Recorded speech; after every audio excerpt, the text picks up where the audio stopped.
So in today's video, we're gonna be talking about the 21 highest paying work from home jobs, and this is going to be without a doubt the best video available on the internet. And this is something where if you really pay attention to this and you get one of these jobs, it can literally change your life in 3 months. Many people have done this. There's interviews on my channel of people who have gotten jobs in 10 days, 14 days. There's even a 16-year-old who was able to get a job using these methods that I'm gonna talk about in this video. And this is gonna give you a bunch of different options for really good remote or work from home jobs. And this is gonna be 100% backed by the best data available on the internet, as well as my own experience helping a bunch of people get these types of jobs. So if you appreciate this type of content, go ahead, cheers the like button, and let's get right into it. All right, so just a few years ago, I was actually stuck working like 13-hour shifts during the pandemic because I worked in healthcare. I was extremely stressed out, I was burned out, I was pretty depressed, and I had anxiety and all those things that you can talk about. And this was after doing everything right, going to school, getting a doctorate, becoming a pharmacist, right? I did everything that all the experts say that you should do. Yet I felt trapped in an endless cycle of eat, sleep, work, repeat. Then I finally decided to change things and I tried working remote for the first time. I went to Puerto Rico with my best friend, John. I met a bunch of other people who were also working remote. I had an amazing time as well, and my life was never the same again. And after doing this, I knew there was absolutely no way I could ever go back to working like a normal 9-to-5 job where you go into the office. And there are so many benefits of working from home or working remote that I'm going to go over in this video as I present these different options to you. And chances are, depending on your personality, many of these options are going to be really good for you. So there's gonna be great options if you're introverted, extroverted. There's gonna be really good options if you're somebody who's artistic or somebody who's analytical. There's also gonna be great options if you're somebody who's really ambitious, or you're somebody who just wants a super chill job where you can just live the rest of your life without having to worry about money. So the first one is going to be copywriting. And I'm gonna tell a story about someone who I'm gonna call Jed. So Jed was basically a journalist. He was making about $60,000 a year, but he really did not want to continue doing journalism. It just wasn't something that interested him all that much. And so he looked for other opportunities in order to get paid for his writing skills. And the opportunity he found was copywriting. And he basically doubled his salary and he also enjoyed his job even more. So what exactly is copywriting? It's the ability to sell or market a product or service using the written word. Now, if you've ever gone to Amazon, the people who write the product descriptions are copywriters. If you ever, turn on your TV, the people that write the scripts for those advertisements are copywriters. And if you've ever looked at a video sales letter for an online course, the people who write those are also copywriters. And it's basically a way of communicating the value of your product or service in such a way where you prove to them that it's going to solve whatever problem that they have. And this is an insanely valuable skill. Not only right off the bat can you make money from it as a freelancer, so you can do it kind of as a side hustle, but you can also get a full-time job. And it's one of the best skills you could possibly learn if you want to start a business later on down the line. So if you're somebody who is really attracted to sales or marketing, but you don't really want to show yourself on camera, you want to do it more through the written word, copywriting can be amazing for you. Now, according to Glassdoor, copywriters make about $51,000 a year, but you have to understand this is the entry-level role, and also a lot of the copywriters that report probably just do it part-time. According to BLS, full-time copywriters make about $80,000 a year. Now, I'm going to give all of these a score from 1 to 10, with 10 being the best for getting a work-from-home remote job. And I can't give this one a 10 out of 10, even though it's a super valuable skill, just because of the fact that it is pretty hard to learn how to get good at copywriting. It is a skill you really have to work at. And so for that reason, it is going to take a little bit longer than some of the other ones on this list. And I'm going to go ahead and give it an 8 out of 10 money score. Next on the list, we're going to talk about social media operations. And this isn't just an operations job. This is basically any job related to social media, because this is absolutely blowing up right now. And it's one of the industries that has the most opportunity. So for this one, I'm actually going to tell the story of my operations manager, Kat. And I actually didn't get permission from her to tell this story, so I'll keep it really vague. But basically, Kat runs the day-to-day operations within my business. And a lot of that does involve managing my social media profiles. And Kat's long-term goal is to actually start a social media company herself, and she's very open about that, and that's awesome. Some people think that you shouldn't tell employers about that, and I just could not disagree more. Employers, when they are on YouTube or anything like that, if they see you have a YouTube channel and you're making really quality videos, for instance, that is going to look incredibly attractive to them. And so Kat is basically getting paid to learn super valuable skills that align with her future goals.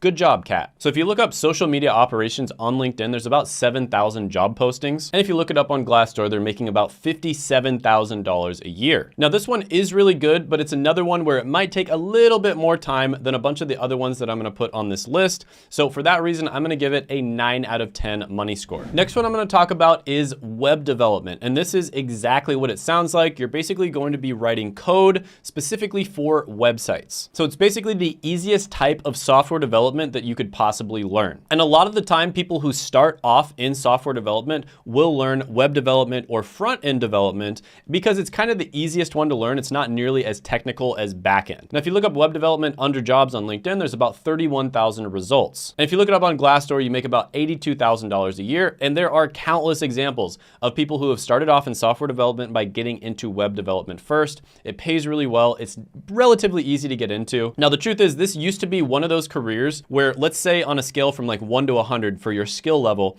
you could probably get into web development with like a 20 out of 100 skill level. Now you have to probably have something like a 40 or a 50 out of 100 in order to get into it. So you see a lot of people kind of complaining about how it's a lot harder to get into this now. But with that being said, if you use a lot of the methods that I tell you about on this channel, specifically making sure that you actually have pretty decent skills, creating a portfolio that clearly and easily showcases that you have those skills, and then sending that portfolio to the right people in such a way where it's much more engaging, which I talk about on this channel, you will be able to easily get a job in web development. And this is one you could probably get into in about 3 months or so. So this is a really good one, a little bit harder than some of the other ones on this list that are basically like a cheat code. So I will give it a 9 out of 10 money score. Next on the list is going to be tech sales. And one person who I interviewed on my channel who was able to get into tech sales was Kevin. And he was basically a laid off construction worker. So he was making really good money in construction, but the jobs were kind of like hit or miss. Like he'd get a job and then he'd have a few weeks or a month where he wasn't working. So it was pretty good money, but it was also relatively hit or miss and it wasn't stable. And then the pandemic came and he got laid off, and there was a long period where he could not find any work. And so he got on the internet, he started looking into different careers that had a lot of opportunity, and tech sales popped up. And he was able to get a job in tech sales in a very short amount of time. I believe it was actually 29 days. So this is currently one of my favorite careers. I mean, this is basically a cheat code. There is so much demand in the market right now for people who have this skill set. And this is one of the ones that I recommend the most right now on this channel. Now, I know everybody is kind of like freaking out about the tech layoffs, even though it's just like a very small percentage of people who are actually laid off. And it tends to be at the bigger companies who, you know, let's be honest, they hired way too many people and they didn't have work for them. But tech sales is probably one of the most recession-proof jobs you can get. And the reason for that is because people who are on the sales or the marketing team directly contribute to the company's bottom line. Whereas there's a lot of positions out there that are kind of like infrastructure or operations, that sort of thing. And those are the positions that a lot of the time will end up getting cut first. Not to say they aren't important, but companies prioritize things differently in a recession. Now, this definitely is not for everybody. There's a lot of people who kind of look into tech sales and they decide that it's really not the best thing for them, but it can be phenomenal for the right person. And I would say if I really just wanted to make it to $100,000 a year as fast as possible, if I was 18 right now and I literally just wanted to make it to $100,000 a year as fast as I possibly could, tech sales is the one I would go for. So according to Glassdoor, technology sales representative, which by the way is the entry-level position, they make almost $90,000 a year. So this one is without a doubt one of the best on the entire list. I'm gonna give this one a 10 out of 10. Next, let's talk about the one that I would personally do if I was 18 right now and I wanted to get into the job market, and that is digital marketing. So I told you about the 16-year-old James who was able to get a job, and he lives in Australia where they allow 16-year-olds to work. And he basically was thinking, should I go to college? Should I go to, you know, trade school? Like, what should I get into? And he looked around a lot and he found digital marketing, and he thought it was a really cool skill. He thought it, you know, matched his personality. It also had a ton of demand and he could get into it relatively quickly. So he tried to get into it and he was able to land a job at 16 years old. Obviously, he did not have any previous work experience because he was a 16-year-old, and he was still able to land a job because he did the things that I recommend on this channel. First of all, he found an in-demand valuable skill that matches his personality. Then he learned some of the core fundamentals of what you need to know in order to get into that skill. And then he showcased a portfolio that very clearly showed that he actually knew those skills in such a way where it's easy for people to find it. And then he applied to the right companies and he sent them that portfolio. And he was very easily able to land a job at 16 years old. And I believe he was making over $40,000 a year. And on top of it, he was only working part-time. So he was only working 30 hours per week because he was busy with other things. Now, if you look up digital marketing on LinkedIn, this does fluctuate quite a bit, but there's over 160,000 results. And if you look up digital marketing on Glassdoor at the entry level, it's about $60,000 a year. So yeah, this is the one that I would personally choose just because it matches kind of my skill set and what my goals are in life if I was 18 right now. You're probably gonna make a little bit less money than tech sales, but you can still make it to that six-figure mark within about 3 to 4 years. This one gets a 10 out of 10 score as well. Okay, next one on the list, I'm actually gonna combine two different ones, and that is IT help desk as well as IT security, also known as cybersecurity. So the reason I'm combining these is because I wanna put as many really good options on the list as I possibly can, but this is another one of the best options you can possibly go for. I would argue this might be one of the easiest ways for you to possibly break into the technology industry without going into sales. And one of the reasons why you want to break into the technology industry is because very simply, it's probably the best industry you can possibly work in. It has the most opportunity, the best benefits, the best pay, the best work-life balance, the best ability to get remote jobs, etc., etc. Now, the best thing about the majority of entry-level IT careers is they absolutely do not require a college degree. If you get a college degree, great. That's another great way to get into IT, but they do not require one. And in many cases, you can get in with a certificate. And in a lot of cases, which I've actually talked about on this channel, you can get in even without certificates. Now, there is a plethora of different IT-related jobs. One of them would be IT security specialist. If you put that in on LinkedIn, you're gonna see 8,000 results. If you type in IT security specialist on Glassdoor, you're gonna see $83,000 a year. And again, keep in mind, this is the entry-level role. There's tons of other jobs you can move into that pay much better than that. So yeah, IT is phenomenal. This one gets a 10 out of 10 career score from me. Next, let's talk about something that isn't technology related, and that is going to be travel agent. Now, this is one that, again, you can definitely get into it without a college degree, and there are many examples of people who have had successful careers doing this. It's also one that you can do part-time, right? So you can do it kind of on the side, even as a business side hustle. You can do it part-time,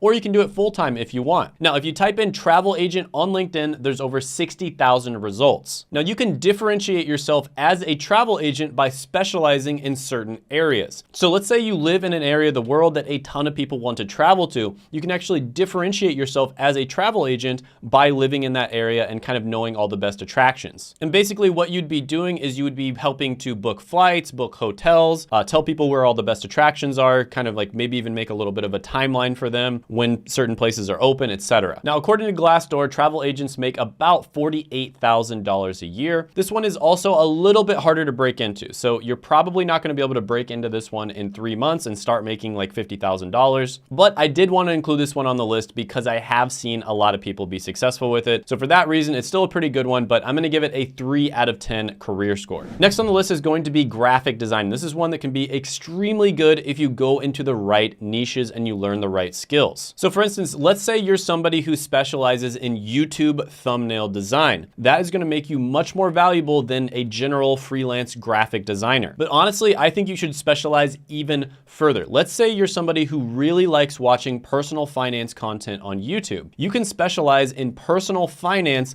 thumbnail design. Because let's be honest, all of the different niches on YouTube are slightly different in terms of what works to get people to click the videos. So I get people literally reaching out to me every day trying to be like my thumbnail designer on YouTube, and I'll look at their portfolio and they have like graphic design stuff in their portfolio that has nothing to do with YouTube. And a lot of the time, if they do have thumbnail content, it'll be like a Minecraft video or something like that, right? And that isn't gonna attract me that much as somebody who's sort of in the personal finance niche. So this one can be good if you niche down enough, and the way you wanna do that is basically just look at what you watch a lot of on YouTube, right? So if you're very familiar with certain niches on YouTube, that would be the type of thumbnail design that you would wanna do. So you really wanna niche down even further. But overall, something like thumbnail design does take a long time to get good at. It's something where you might design something that looks pretty, but it doesn't actually get the clicks, right? And unfortunately, that's just not gonna work. So there is an artistic and a technical side of thumbnail design because you have to get really good at Photoshop, but there's also a little bit of a marketing side as well. So for that reason, this one is gonna get a 3 out of 10 money and career score from me. Next on the list is very similar, but a little bit better in my opinion, and that is going to be video editor. Now, personal brands are absolutely taking off. You've probably seen like Mr. Beast, for instance, he was offered $1 billion for his brand. He turned it down. Gary Vee basically said that he shouldn't accept anything under $10 billion.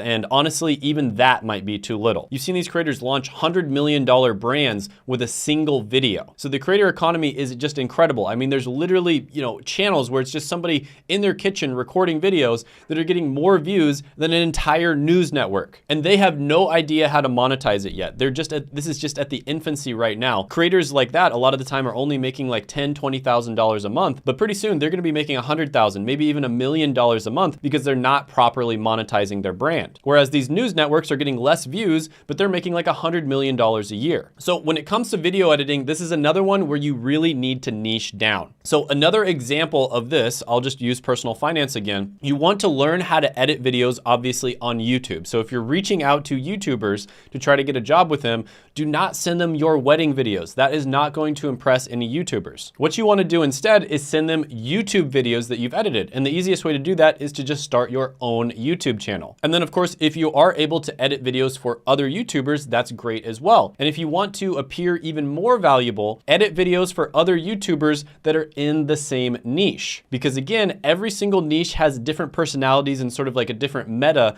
of what works. And there's this thing that's emerging on YouTube called retention editing. And this is basically where you get people to stay on your videos while they're on YouTube. So basically you're just making the videos a little more engaging and you increase the retention of the video, which makes YouTube, send it out to more people. So this one is an incredible one to get into, but video editing in general is saturated. But if you niche down, you do what I say on this channel, this one can be incredible. But overall, video editing in general, I'm gonna give it a 6 out of 10. But if you niche down, like I said, this one could be like a 9 out of 10 or a 10 out of 10. Next one on the list is going to be an insurance agent. Now, this is another one of those where you can get into it relatively easily. And essentially what you're going to be doing is you're gonna be talking to people who are interested in insurance, and you're gonna be trying to convince them to buy your company's insurance or figure out what the best type of insurance is for them. Now, this one can be a little bit sketchy because some of the insurance companies can try to get people to buy insurance that they don't need, right? So a lot of the time, the best insurance to buy is just gonna be term insurance, but they'll try to get you to buy like whole life insurance. But with that being said, I'm not being biased in this video. I'm just telling you which jobs are relatively easy to get into. So if you look on LinkedIn, this one has about 69,000 results. And if you look on Glassdoor, you're gonna see they make about $70,000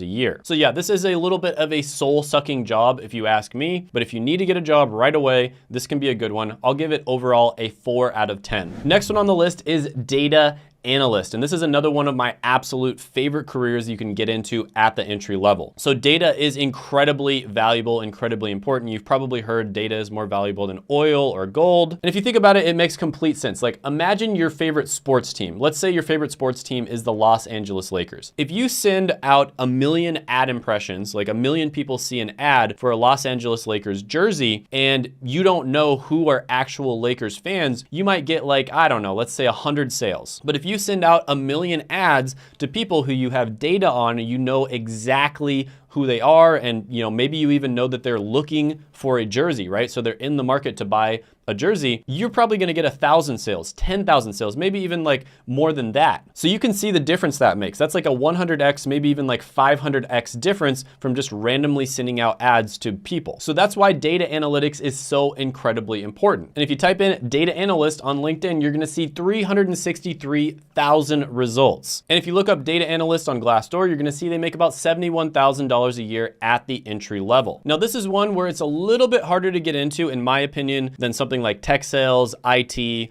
or digital marketing. And I've actually looked for a good course that basically takes you from like A to Z, 0 to hero, and teaching you how to get into data analytics. And I was never able to find one, but a really good place to start is the Google Professional Certificate for Data Analysts. That might not get you all the way, but it'll probably get you like 80% of the way there. So this one, I can't quite give it a 10 out of 10. If I'm able to find a course for that just takes you from 0 to hero, I will give it a 10 out of 10, but this one I'll give a 9 out of 10 at this point. Next on the list is going to be a creative director. And of course, the one that I would recommend going into is not like working in Hollywood or working for big advertising agencies, but actually working for a social media company. So this is another position that I recently hired. I got Job on my team, and he basically is a creative director for the YouTube channel. And as a creative director, you're gonna help a company in all things related to their creative direction that involves artistic work. So if you look this one up on LinkedIn, there's about 16,000 results. That's pretty good. And if you look it up on Glassdoor, there's 142,000 results. Now, this is not an entry-level position per per se. This is one where it's gonna be easier for you to get in if you do have some experience. But with that being said, if you niche down and you become a creative director specifically for a YouTube channel, for instance, that's how you can actually get in without having any other previous experience. And again, you would do that by following the steps that I lay out in this channel of making sure that you have the right skills, you understand the niche that the person is in, you create a portfolio, you send it to them the right way, and that is how you can get a job. So one of the reasons I hired Job, for instance, is because he's very familiar with YouTube. He's somebody who watches a ton of YouTube just like I did. And in my interview with him, he actually brought up other YouTubers that I have watched for years. But yeah, this one I am gonna give a 6 out of 10 score for, just because of the fact that it's not entry level and it's not something that everybody watching this video could easily get into. Next on the list is going to be a claims adjuster. And this is somebody who works in the insurance industry, and you would basically take calls from people who are trying to claim their insurance. So let's say somebody had like a house fire, for instance, and they're trying to get some type of money back from their insurance company. So they say, hey, there's $10,000 worth of damage. I want to get $10,000. And as a claims adjuster, you would say, okay, send me the information, send me the photos, send me the details of what happened. And you would determine how much you're going to give them or if you're going to give them anything at all. So this is kind of another one of those jobs where, yes, it is relatively easy to get into, but it can also be a little bit soul-sucking, because let's be honest, you have the best interest of the company in mind. So your goal is to give them the least amount of money possible. And of course, some companies are going to be better about this than others, but yeah, I think you get my point here. If you look this up on LinkedIn, there's about 2,000 results. And if you look it up on Glassdoor, you're going to see they make about $54,000 a year. So this is one that you can get into relatively easily. You don't need a college degree. You don't need previous experience in many cases. But with that being said, I'm going to give this one a 4 out of 10. Next on the list is going to be instructional design. This is another one of my favorite careers out there right now. So this one absolutely blew up during the pandemic, and I have a friend who is in instructional design, and he was kind of just working as a freelancer. And during the pandemic, he was actually able to start a fully fledged business from this, where he makes hundreds of thousands of dollars a year. So this is one that you can work part-time, you can do as a freelancer, or you can get a full-time job, or you can start your own business. So it's extremely flexible. And basically what instructional design is you are going to be creating instructional or educational content online that's interactive. A lot of the time, this is going to be video content. So you'll be watching either an animation or a video from somebody, and then a question will pop up, right? So you'll be learning about something, and then a question will pop up that will test your knowledge. And if you ever had an entry-level job, when they do the training at the very beginning, and they have this sort of thing where, situations pop up, like a customer is really angry at you, or there's some sort of spill in a store, something like that, and they will tell you exactly what to do, and then they'll ask you, what would you do in XYZ situations?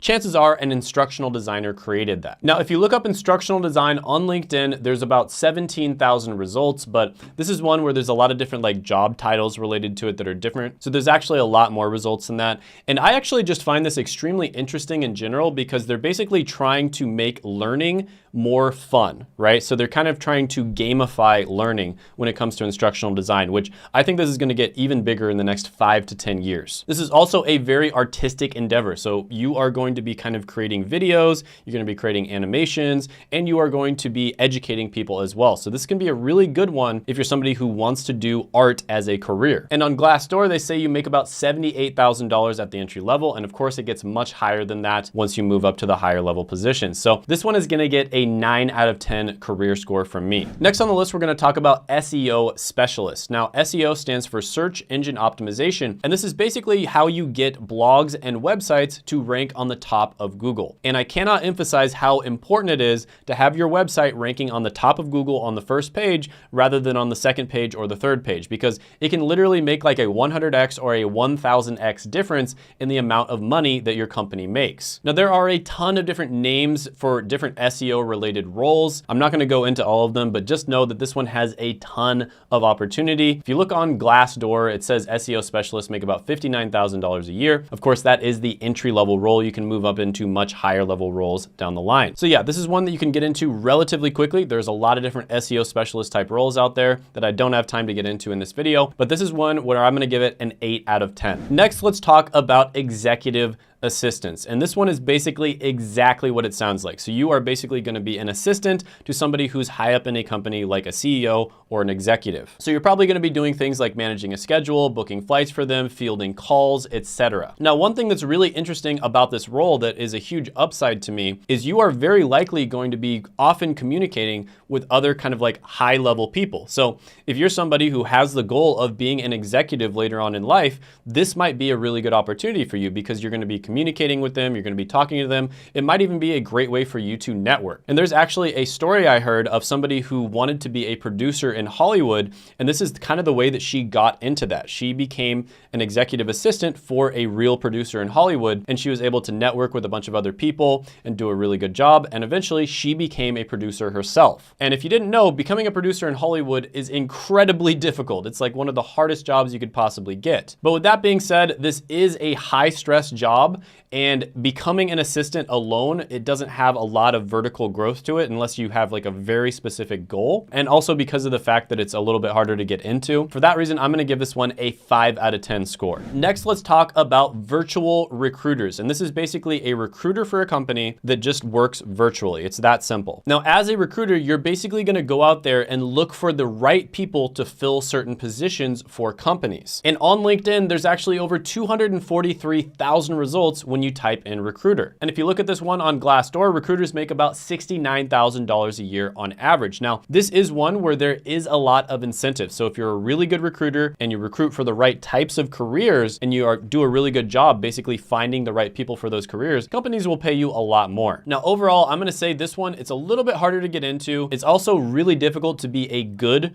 recruiter. Typically, you have to have a lot of experience in a particular industry first, right? So the best way to become a recruiter is to first have a lot of experience in that industry, and maybe even better is in that role that you're recruiting for. And then you can become a good recruiter because you'll be able to easily judge whether people are really good at what they're saying they're good at. But with that being said, because of the fact it's a little harder to get into and get good at it, I will give this one a 5 out of 10 money and career score. Next, let's talk about a really good, super niche role called a link building specialist. So you remember when I was talking about SEO and I talked about how it's so important to get your blog on the top of Google on the first page? Well, link building specialist is one of the most important positions to make this happen. So essentially what they do is they get backlinks from other websites to your blog or website. And that might not sound, all that important. You're getting backlinks. Why would anybody care about that? But that's one of the main ways that Google will actually tell that your article is high quality. So there are people that are professionals at literally reaching out to other websites all day long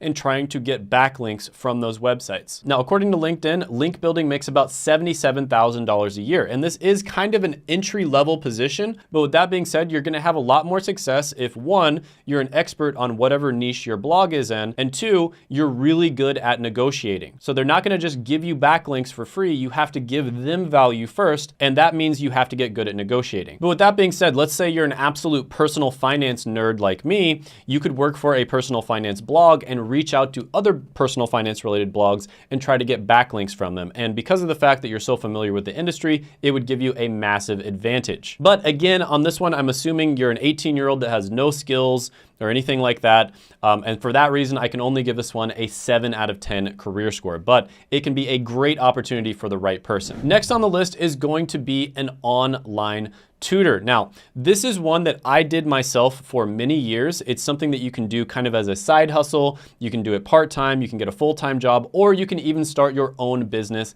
doing online tutoring. And the more niche you get here, the better. I was actually able to get super, super niche with this one, and I made over $100 an hour. So basically, there's like science tutors, right? That would be like a massive niche. And then you would want to niche down even more. So in my particular case, I tutored people for pharmacy because I was a pharmacist. And even then, I don't think you're niching down far enough, even when you do that. You want to niche down even further. And what I did in my particular case is I tutored people in a specific pharmacy entrance exam called the PCAT, or the Pharmacy College Admissions Test. And that is how I was able to make over $100 an hour when I was relatively young and inexperienced. Now, if you look look up online tutor on LinkedIn, you're gonna see 267,000 results. So there's a ton of opportunities for online tutors. And if you look it up on Glassdoor, you're gonna see about $44,000 a year. So I think the reason most people don't get paid very much as online tutors is because they don't niche down enough. That's the common mistake that you just see over and over and over again. If you're just a science tutor, for instance, that's definitely not niche enough. And so because of the fact that you sort of do have to be an expert and you have to kind of understand your niche, I can't give this one a super high rating, but I will say this is probably the best side hustle that I personally ever did. And for that reason, I'm gonna give this one a 6 out of 10 money score. Okay, so next on the list is going to be quality assurance analyst. And this is basically somebody who makes sure that some sort of software product or website, when they're rolling out a new feature, that it doesn't have a lot of bugs or it doesn't have a lot of things that are going to irritate the customers. And this is an incredibly important position, not only because you make a quality product for your customers, but you're also able to get that product out much faster than other companies are able to. So there's a lot of companies out there where if they're able to roll a product out faster, that might save the company millions or even tens of millions of dollars if it's able to be rolled out maybe like a week before. So if you look up quality assurance analyst on LinkedIn, you're gonna see about 41,000 results. And if you look it up on Glassdoor, they make about $67,000 a year. Now, keep in mind, that's just the entry-level role. Now, one thing about quality assurance is, yes, you do need to know a little bit of coding in quality assurance, but it's not nearly as difficult as something like a back-end software developer. So yeah, this is a really good one that you can get into relatively quickly. I'm gonna give this one a 9 out of 10 remote career score. Next, let's talk about one of the most popular careers. You hear so much about this one, and that is software developer. There's basically like an entire industry around teaching people how to become software developers because it is such an in-demand skill. Now, there are many different ways of getting into software development, which is basically coding. You're gonna be coding different computer programs, different software, different websites, etc. Now, some people get into this by getting a computer science degree or a software engineering degree. Some people get into this by going to a tech boot camp that costs typically around like $10,000. Some people get into this by doing certifications. Some people get into this by self-teaching. Some people do online courses. So you're gonna hear lots of arguments about the best way to get into software development. Everyone has their own opinion on it, but one thing is for sure, and that is if you are able to land a job, this is one of the best jobs you can possibly get. If you look at the Financial Independence Retire Early subreddit, which is basically a bunch of people who want to try to retire by the time they're 30 or 40, you're gonna see this is the most common career that a lot of these people have. And on LinkedIn, if you look up software development, you're gonna see 280,000 results. And if you look it up on Glassdoor, amazingly, even though it's an entry-level job, you're gonna see that you can make about $95,000 a year. Now, this one, it used to be incredibly easy to get into. Like 5 or 10 years ago, you could basically learn like the basics of the basics, create a good portfolio, have basic interview skills, and you could get a job in this. It's gotten a little more difficult now. It's not super, super easy like it used to be, but with that being said, it's still relatively easy to get into compared to a ton of different careers out there. So this is one where you probably are not gonna be able to do it in 3 months. It's probably gonna take you something more like 6 to 12 months in order to get into software development. But with that being said, I still have to give this one a 10 out of 10 score. Now, one thing I say on this channel is always go where the opportunity is. This is the most important thing. Like, drill that sentence into your head if you have to, right? Go where the opportunity is. Write it out on a piece of paper, put it up on your wall, put it up on the ceiling so you see it when you wake up in the morning. Whatever you have to do, go where the opportunity is. And all of these on this list are careers where there's a good amount of opportunity. And of course, the 9 out of 10 or 10 out of 10 ones are the best ones. But with that being said, if you're not sure what career path is right for you or which one you want to go into, and you want to sort of like sample them, sort of like a sample platter at a restaurant, what I recommend is the Google Professional Career Certificates. And basically the reason these certificates were created is because there were certain positions at companies like Google, Facebook, etc., that they were having a ton of problems filling. They were having a lot of issues finding people that had these skill sets. So instead of relying on colleges, which weren't doing a good job, they decided to create their own professional certificate program. And that's exactly what they did. And they created the Google Career Certificates. So you can basically audit these completely free. And if you want to get the certificates, it doesn't cost very much. It's about $39 a month. And I made a video where I went over the top 5 Google Professional Certificates, and I highly recommend you check that out right here.